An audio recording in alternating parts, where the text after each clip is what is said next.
Hi, Leanne. Good morning, everybody, and you're very welcome to this morning's live. We had such an overwhelming response to last week's budgeting Q&A with Patricia. We honestly couldn't keep up with all of your questions, so we just felt we had to come back and do a part two, so you're very welcome. What we thought would be really good today is to take our budgeting guide, so the guide that I know so many of you have downloaded, and if you haven't downloaded it, I've put a link in the bio, so it's a really good idea to go ahead and do that maybe after the Q&A session. So the way we've structured our budgeting guide is to try and give you an overview of absolutely everything that you have to take into account when planning a build. Because it's not just about the building cost itself, there's so many other costs that often people underestimate, and those are the costs that end up pushing you over budget.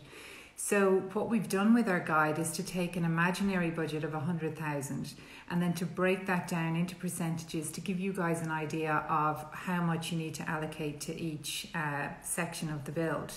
So for example, I mentioned last week that with a budget of 100,000, actually just under half of that is what you will spend on the construction. So 45% or 45,000 is what will go on the construction, or the price to the builder.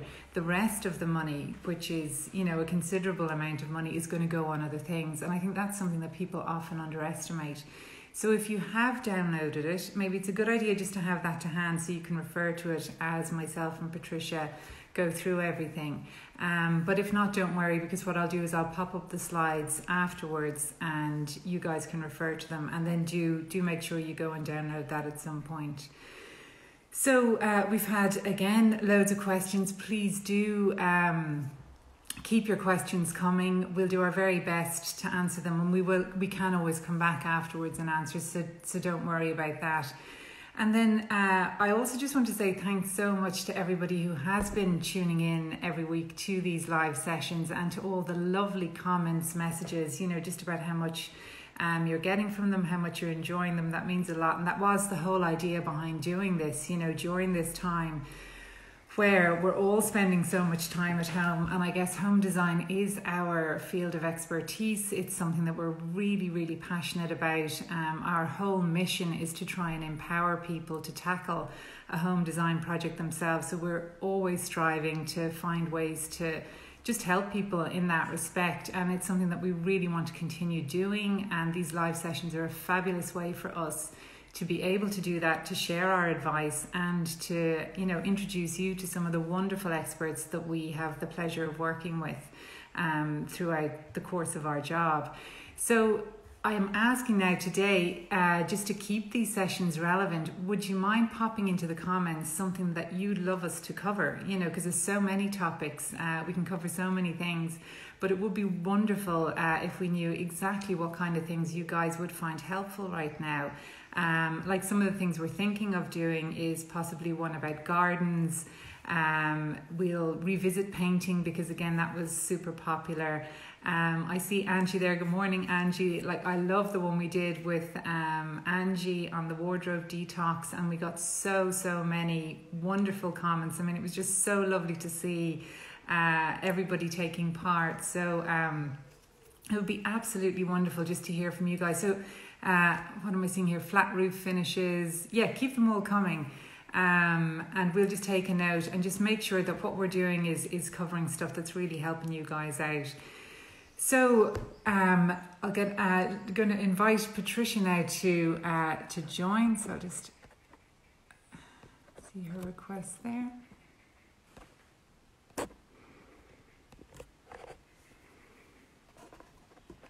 So I see one there, gardens and extensions of our homes. Definitely. I think gardens is one that's really, really important at the moment. And now with garden centres being able to open, one that I think we'll try and tackle, which would be brilliant. Soundproof as well, music room. Hi, Patricia. Good morning. Hi. How are you? I'm good. How was your week? Good. Busy. Good. But work and homeschooling, so definitely kept occupied without a doubt. I know. Well, I tell you now, homeschooling, I was just asking everybody, other topics that they'd love us to cover, and I'm sure homeschooling is one. I mean, that is one minefield that unfortunately not my field of expertise, but it's one I've had to have a crash course in over the last. Yeah, we sure, yeah, absolutely. I don't think there's any parent in this country at this moment in time who hasn't had a crash course in teaching and understanding and I suppose negotiating, with the children. Absolutely. I have 4 in primary school and my 5-year-old is a gibber for saying, Mammy, there's no homeschool tomorrow. That's what I get on a constant basis. Yeah. I know, it's incredible. My sister is a teacher, and I'm telling you, like, new appreciation for teachers. I mean, it's some job, it's some undertaking they're doing, and they're doing such a fabulous job at the moment, having to adapt and stuff. So it's been an incredible time. Incredible time. Do you know what? It's been a learning curve for everybody. It really has. It's just been amazing, and we'll get through it and roll on back to school. That's it, exactly. Well, listen, you're so good to come back and give up your Saturday morning again. I just felt that we got such a reaction to last week's, and actually just were overwhelmed by the questions and, struggling to try and cover them. So I thought it'd be an amazing idea just to come back and revisit it and do a little part 2 so we could pick up. But what I was saying in the intro, Patricia, I know we've discussed it before, just the budgeting guide that we had put together where we take 100,000 and we break that into percentages and use that maybe as a structure just to talk around the different areas, because I think people underestimate a lot of the costs. There's bits like we were discussing last week on the extension. People are fully, okay, I understand that. I know that's going to be a cost. But then the rest of it is stuff that they don't even think about. And that's what causes trouble down the line. So just to help people build up a really good picture of all of that. Yeah, absolutely. Denise, like your 100 grand budget that you took and split it out into different sectors, and it does include the finished product, which I suppose if it's a kitchen extension includes the kitchen units and the countertops, the appliances, the floor finishes, the walls painted. So it's a fully finished kitchen extension. What I find it can be deceiving is a lot of people come to me and they've gone to a builder for a price, and the builder will give them the price for the main shell, but not with the finished kitchen. And that's where rates can be deceiving, and they're not true to form, and you won't be able to build it, and you won't be able to finish it for that amount. Okay. Sorry, Denise, is my mic working okay? You sound kind of a little bit far away, like you're fine. Yeah. I'm just going to check this if this is okay. Yeah. Sorry. Okay. Now, is that better? Yeah, no, you sound fine. I'd say, you sound absolutely fine. No, it's perfect. Okay. That's perfect. Okay. Great. Okay, good. I'm just can I turn up the volume? Okay. Sorry about that. I just have a note there saying turn up the volume. I can't be heard. No problem. Oh, listen, technology. No, it's always. No matter how prepared you are, when you press that button to go live, you just don't know which way it's going to go. Totally unpredictable. Totally unpredictable. Like I suppose your budget really is the harsh reality of the percentages and the breakdown between the shell, the windows, the fittings, and the finishes, which is, very apt and very real. I suppose those percentages might change a little if you were doing a greater area or if you're doing more work. You might have a greater area of shell extension as opposed to, and a smaller percentage of fittings, just weighing up on the overall cost. So, but it's a very good idea for a kind of a kitchen extension is what I would say. So it gives you a very good feel for the budget and for the percentage split. Okay, great. And maybe, Patricia, just for anyone who wasn't with us last week, just to recap on those costs. So costs for new build and, extension, and then that minefield cost for refurb. Just to recap on those for people, I think would be brilliant. Yeah, I suppose the one thing I always say is people underestimate the amount that the existing house will take to upgrade it, to do the alterations, to bring it up in line with the extension, because what we're building now is a completely different standard to what was built even 10 years ago, and definitely 30 years ago, and definitely 100 years ago. So it's nice to get symmetry between the new and the old. Sure. So in order to do that, most houses I'm finding where we're going to do an upgrade, we're into the rewiring and the replumbing, which is all behind the scenes. It's all the mechanics that makes the house work and gives it its comfort level. So really at that stage, then you usually do an insulation and you do a window upgrade. So then you're covering all that up with your plasterboard and your skin and your painting and then new finishes. So it's to realize that that's getting a total upgrade, and that can be quite expensive. I'm finding general rule of thumb for a refurb, for an upgrade, and it really depends on the amount of alterations you do to the layout, and that does affect cost per square metre or cost per square foot, so take that into consideration. I find you're generally around 150 euros a square foot, maybe up to 170 if you're doing a lot of alterations. Okay. If you're doing an extension, a good standard extension, I'm finding is coming in around the 200 to 250 a square foot. Okay, and that's I'm talking about, again, a finished item. It's turnkey, it's walk-in, it's livable, it's painted, the floors are in, the kitchens are in, the sanctuary is in, it's tiled, everything. So it's ready. Bar curtains, bar maybe security alarm, loose furniture, loose fittings, those items. Now, and just to say, that 200 to 250, I have seen that go up to 500 euros a square foot. Okay, and that is down to the design and the standard and the specification. So it could, it can go sky high. So what I'm talking about is reasonable extensions of a decent standard. There is stuff that you can do which is higher floor to ceiling heights, a lot more glazing, means a lot more frame. All of that has an impact on the cost. So really what I would recommend is, they're just very rough figures. You should always get your design costed.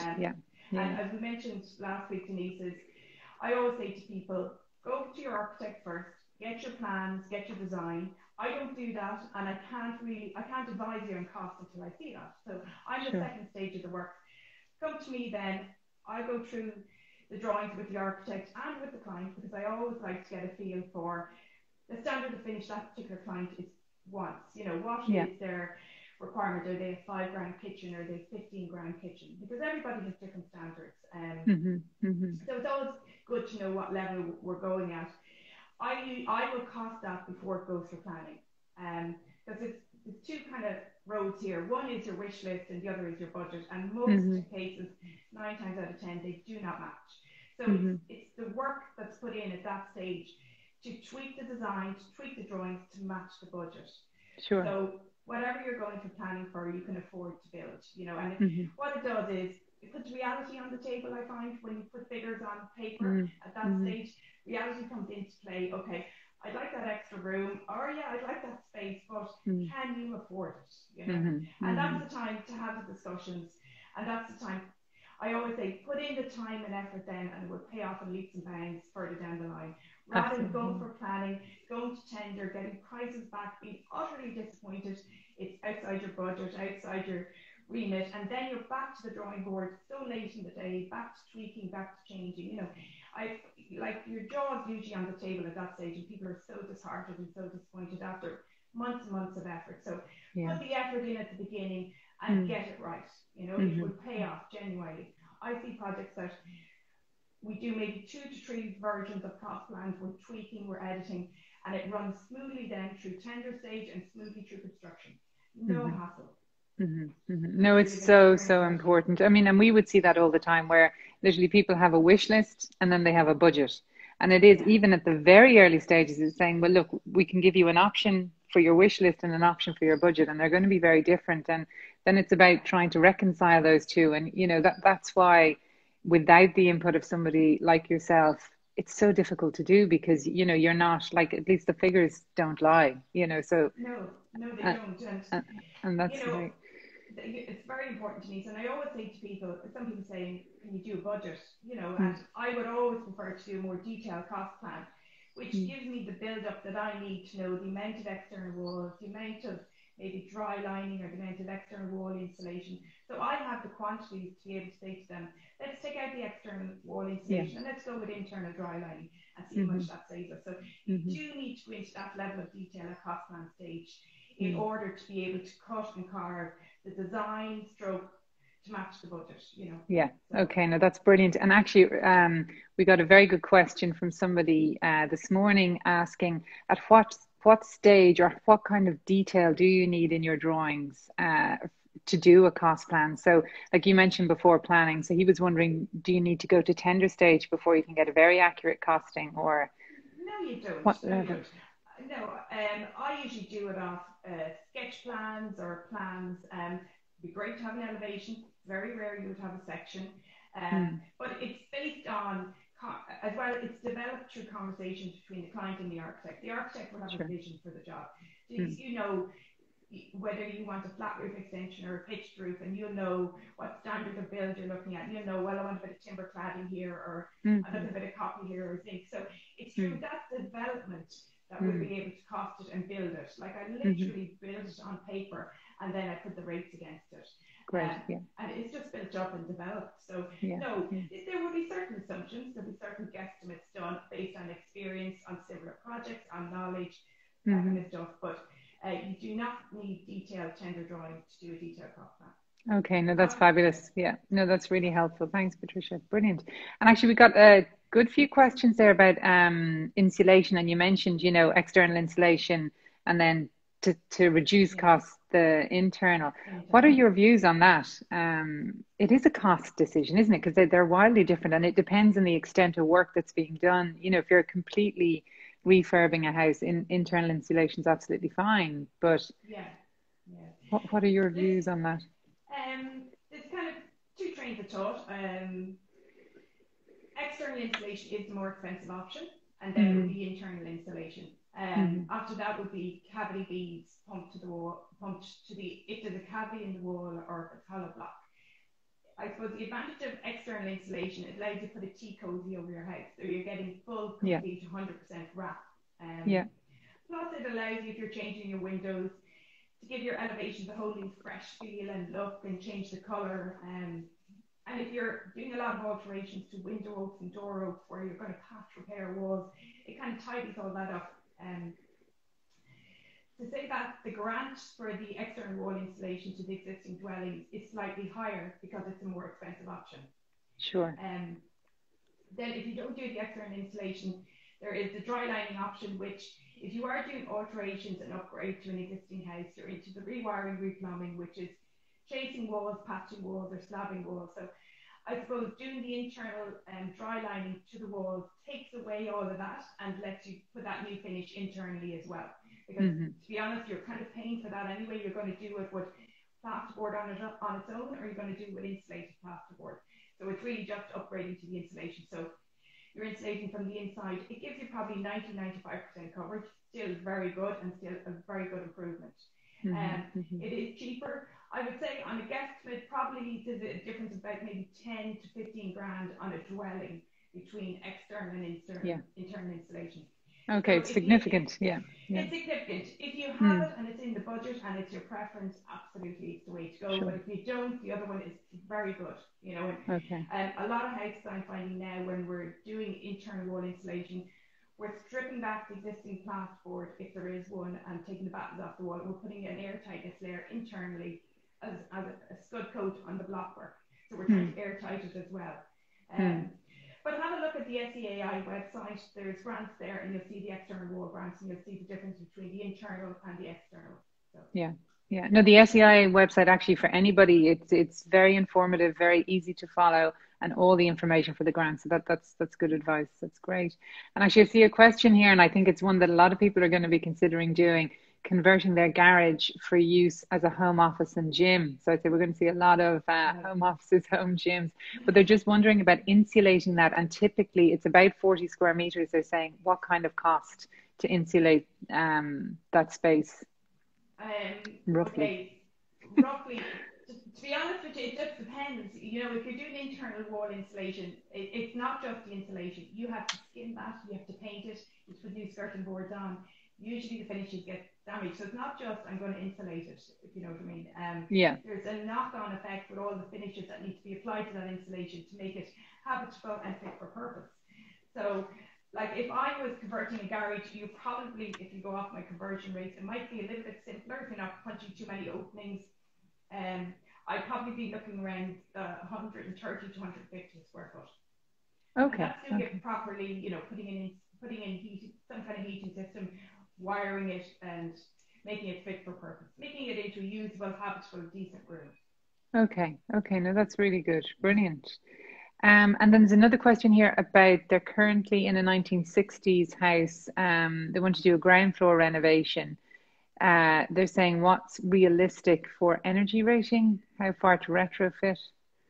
I guess just cheapest. I mean, Yeah, it depends how far you go and how far? Yeah. how far you. But like I find most houses are definitely getting up to a high C, if not a B rating. You know, Mm-hmm. like there's various ways of doing it. There's adding the air tightness, there's adding the insulation, which you try to add into the floor, the walls, and above the ceiling or the roof. You look at different types of heating systems, renewable, they will boost up your BER rating. So if you were to look at a heat pump, for example, Yeah. instead of a boiler, so, you know, if you're to look at solar panels or PVA panels, they'll all boost your energy rating. But it really is, again, it's down to discussion, how you live in the house, how you use the house, you know, and what your budget is and That's right. what is Yeah. your priority, you know. Like what I find with people is it something, is your house occupied during the day or is it just morning and evenings after work and weekends, you know, do you need underfloor heating everywhere or do you need it just in living areas? So, you know, and certain heating systems will work very well with underfloor heating, certain work a little bit better with a mix, and certain work better with radiators. So it really is up for discussion. So it's very good to get the experts in very early on to help you decide the best way to spend your money. Absolutely. And what your options are, because there are always options, you know, there's There not is. just, no, that's great. And actually, I just see somebody there, renovated 1970s up to B2, it can be done. So no, definitely, you know, and it is about getting the right advice early. That's great. Okay, fabulous. And then just one other question. Do costs differ, just somebody asked, between ground floor and first floor? Would there be any? Do you know what? It generally, I suppose, the benefit of doing a two-level extension or two-level house is the substructure is over both floors and the roof is over both floors. But generally, when I'm doing my costs, I will put the substructure in with the ground floor and the roof in with the first floor. So generally, they balance out. They even out. So, yeah, they do. Okay. Yeah. Okay. So, Okay. but it is better economy of scale if you are building to build a two-story as opposed to a ground floor throughout. Definitely, you will get better value for money. Sure. Okay. Okay. No, that's excellent. Brilliant. Okay. And then, so just taking it back to the budget guide, and I guess we had you know, I mentioned the 45% or the 45,000 out of that on the construction costs. But then what we're suggesting is that about 30% or 30,000 would go against what we're calling fixtures and fittings. And this is, I suppose, from our experience, the real minefield, because you can pay absolutely anything. They range so wildly for these things, be it kitchens, be it floors, be it sanitary ware and stuff like that. So how would you recommend people tackle that, Patricia, from a cost perspective, just to try and keep that in line? Well, I suppose, for me, those items should be set at cost plan stage, you know, and those sums are set. And I always recommend the client controls those. You know, it's your home. They're items that you should be putting your stamp on for your personality to make it personal to you. So I would never let a builder set those items because you'll set the cheapest PC sums possible. And it's not that they should be high, but they should be decent and they should respect you and what you want. So once you set them at cost plan stage, you know what they are. And you know, that's the time to start looking around at the different showrooms, you know, between window showrooms, tiling showrooms, sanitary ware, because it's not just one visit. You'll find you're going back or you're going to a couple of places, then you go back to the first place. And that all takes time. It really does. So after cost plan stage, I would be looking around at those items and starting to get prices and to get quotes. So really, as you said last week, Denise, you try and get a lot of your clients to have those items selected before the main contractor starts on site, which would be ideal. You know, so again, it's putting the effort, the time, the legwork to get the quotes in as early as possible.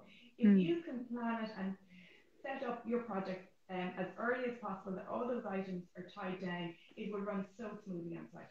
And I suppose particularly now with the current climate and supply of materials throughout Europe and throughout the world, that is very important at this moment in time with every project moving forward, that there is materials are in stock or they're easy to supply, you know, so you have to be doing the legwork and doing the research and putting in the effort now, so it doesn't delay the projects when they start on site or on site stage. No, it's great advice. And I think like we actually, I think I mentioned this last week, but we built into our service what we call a fixtures and fitting stage, because we just saw from working with people that was the one area they were getting bogged down in so much because of the amount of choice out there, because of the variation in costs and things like that. So what we try and do is help them, and obviously leaning on the suppliers that we know hand on heart are going to give an amazing service.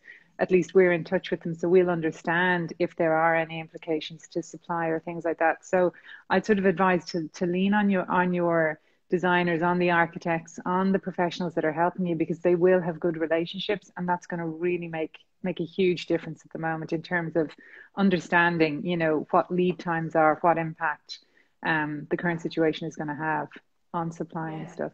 Yeah, no, you're absolutely right, Denise. It will make or break the project. Definitely. Yeah. No, that's amazing. Okay, brilliant. And then the sort of looking at sort of those unforeseen costs, like you know, things that people just don't think about factoring in, like contributions, you know, if they're going for planning. Like some of those can be quite significant, actually. It can be a big shock when you hadn't even factored that in. Other things like reconnecting utilities, things like that, maybe storage, rent if you're having to move out, all of those sort of things can add up. Are there anything else, Patricia, from your experience that people don't think about, and then it sort of comes as a surprise? No, you kind of mentioned everything, which would be, I suppose, the planning contributions, which you'll know quite early on once you get your planning permission, and you know what they are to make allowances for them. And even prior to that, Denise, you'd be able to guide them on the planning cost per square foot, per square metre. There's utilities which would be ESB and gas if there's relocation, or if you have to move, cut them off, or reconnect, or bring gas in. Sometimes with a heat pump, you might have to bring in a higher spec ESB supply cable, which, you know, we'll source and we'll understand earlier rather than later. Other items might be your TV, which could be whatever. It could be Virgin Media or Sky or whatever. So those finding connection items, move-in items. As you said, if you have to move out, if you need to rent, or if you have to pay for storage for your furniture or fittings. So it's all those other items that really ancillary that you need to be aware of and budget from an early stage as well. If you believe you're going to come across them, you know, if they're going to impact. No, for sure. Yeah. Okay. No, that's great. Brilliant. And then fees, because we got a lot of people asking, just say, for example, and I know, Patricia, you'd mentioned to me maybe about getting a consultation from a QS early on. Just how much to factor in for that if people were interested in doing that. Say if it's for a smaller project, for example. Yeah, for a smaller project, and if it's a consultation and maybe kind of advice, and it's a house visit, you're probably €200 to €300 to factor in for that. And that is the best money you'll ever spend. You know, absolutely, that's very reasonable. To give you face to face, you know, and specific information relative to your home, because I'm sure everybody has amazing specific questions relative to their home. You know, and sometimes they may be minor to me or you, Denise, but to that particular homeowner, you know, it's a worry. It can be a worry, you know, and it's great to be able to put that at ease, or to say we do this all the time, or that's very standard. There's nothing unusual about that. So it does give a comfort level, and I suppose it's relying on the professionals, the design team, you know, the builders. This is what we do, you know. So for a person that's coming into this is a massive learning curve. That's what I find for people. And that most people turn to me at the end and they say, do you know what? I could do it again. I know so much about it, but it is a learning curve. So don't be afraid. And I always say to people, don't be afraid to ask a question. There's never a silly question, you know? And if I don't know the answer, I will find somebody who will, and will be able to advise you the best route possible. And that's what we're here for. Oh, definitely. You're absolutely right. There is no such thing as a stupid question. I mean, that is exactly why we're here. And I guess one of the things we love to do most with people is look for those ways of making savings, because there's so many ways to actually make savings that don't have to impact at all on the design, you know, simple things that people just don't consider. And actually, one of the things that we see, people tend to love to put windows everywhere. But there's some locations where there's no point putting a window, you know, if it's onto a side passage, for example, or if you've plenty of other windows in the room. And actually, for practicality, having too many windows in a room can be a problem because you've no walls. Yeah, but it adds so much cost. That's the thing, you know, these windows. So by just removing a few of those, you're making so many savings. And it's the same with roof lights. People love to put roof lights, but actually one really nice one is all you need. And then, you know, again, the cost of them is absolutely huge. So there are lots of things you can do. And it is working with people, and it's as early on as possible, I suppose, is the key. Oh yeah, it is key, and putting the work and the time and the effort in very early on. But you're absolutely right, Denise. And people might think, oh, it's just a window, but it's amazing. You know, putting in a window could be, say, an existing house, could be breaking out the oak, putting in a new head, putting in a new sill, actually then installing the window, patch repairing around it, putting in a window board. So it all adds up, you know, and that one item might add up maybe to €1,000, but if you take out four of those, you're at 4,000. So, Oh yeah, you know, absolutely. all the little things do add up, and you're absolutely right. I always say to people, there is always an option here, and there's always a way to make it work. You know, and these, like, you know, this is your area of expertise for making it work. You know, and you're not going to put something on the table or suggest an alternative unless it's going to work either. You know, so I suppose I always say to people as well, trust your team, trust your architects. They know what they're talking about. You can. I find some clients struggle to read the drawings and interpret how it's going to be. You know, and sometimes I have to kind of reel myself back in and just, I'm used to looking at drawings so I can see it, and so can you. And I suppose what I always say to people is trust the team. You know, they know what they're talking about. They see it, they have the vision. Yeah. And you're so right. Like, people really struggle with drawings.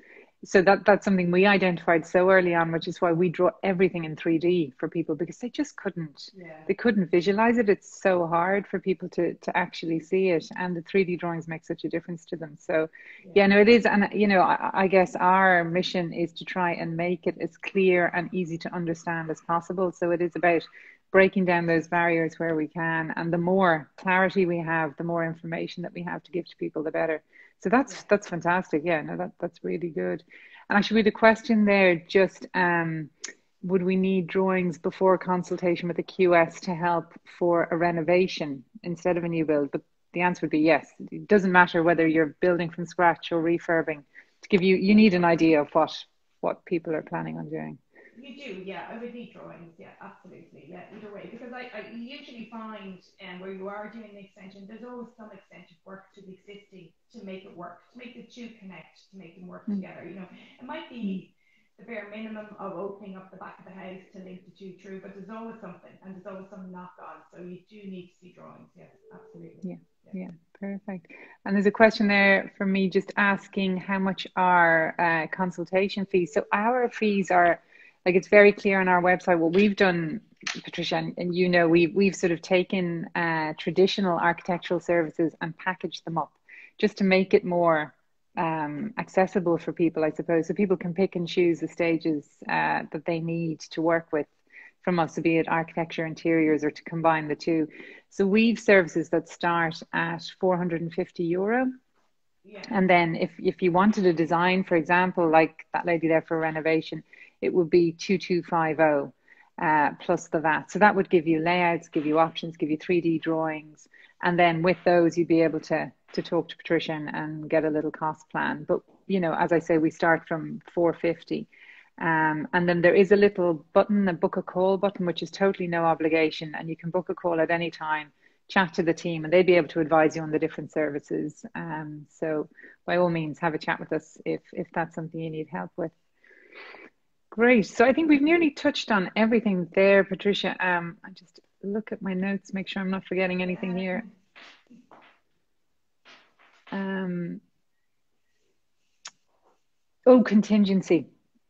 Contingency. So I have, and this is interesting one, because the way we structured our budget, so we're saying 45,000 or 45% will go on the construction side of things.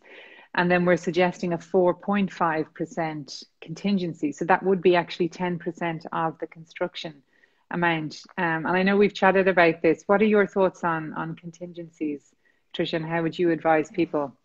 Yeah, okay, well, you definitely need a contingency sum. Yeah, Okay, yeah, and it's just setting what that is, and what you and your QS and your team are comfortable with. sure. What I like to do at cost plan stage is kind of preempt the risk items, which Mm-hmm. maybe in an old house might be there's a potential that there is timber heads over the windows, we might have to replace them.